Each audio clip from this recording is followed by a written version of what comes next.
Well, what they voted, they didn't vote to just keep, what they voted to do, they had allowed the parents to make the decision and have an ability to opt out. And that's how school started. They reneged on that and basically took the decision out of the parents' hands. So there's parents who were sending their kids to school in ways that they thought was the most healthy for their kids, particularly these little kids, you know, kindergartners, first graders, and they basically took that away from the parents. And so my view is that the parents understand what's best for their kids. You know, some of these kids, you know, particularly young kids, first of all, they don't even wear the mask properly. I mean, let's just be honest here. A kindergartner is not going to wear it even properly, and so you end up in a situation where the facial expressions, their ability to breathe, all these things are affected, and to what end, I'm not sure, because there's not a lot of data supporting forcing kindergartners to be masked, and I think given that and given how significant this is to a lot of families, I think the parents should be able to make a decision.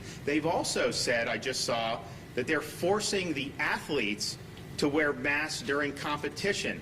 That is not based on any type of science. That is totally overboard. And first of all, to restrict athletes' breathing in heavy competition, where are you getting that? The World Health Organization has always said, do not wear masks while you're engaged in physical activity or athletic competition. And so some of this stuff is just, I think it's more political. I think it's a way to kind of get on CNN and some of this stuff for some of these local union-controlled politicians.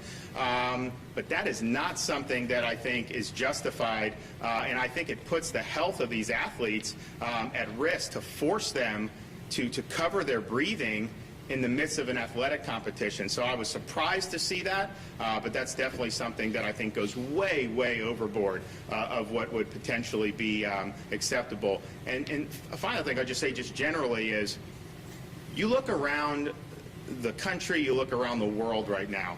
I mean, we have Americans that are just being hung out to dry in Afghanistan. Got billions of dollars of military equipment that's basically just being gifted to terrorist groups. Things that the taxpayers paid for, things that our men and women used.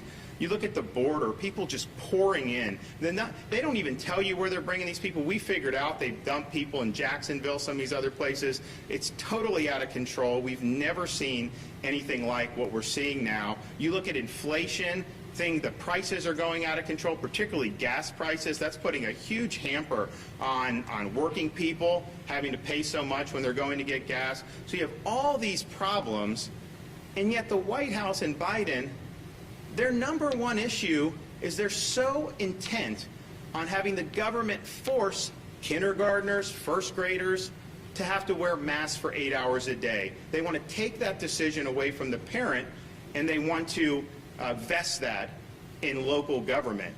We obviously think the parents are the ones under our state law with the Parents' Bill of Rights that have that decision. But put that aside, of all the things you could be dealing with, you're choosing to do this and basically just playing footsie with the unions to try to create political issues. It's a lack of leadership. And meanwhile, hey, come here. So meanwhile, while all the world burns and while parts of our country burn, you know, you have this obsession that a little 5-year-old, you know, should not be able to go to school without wearing that mask for 8 hours a day. And just as a parent, you know, I'm offended that the federal government thinks that they know better than we do as parents. And in Florida, you know, we want to make sure that we're standing by our parents. Thanks, everybody. We'll see ya.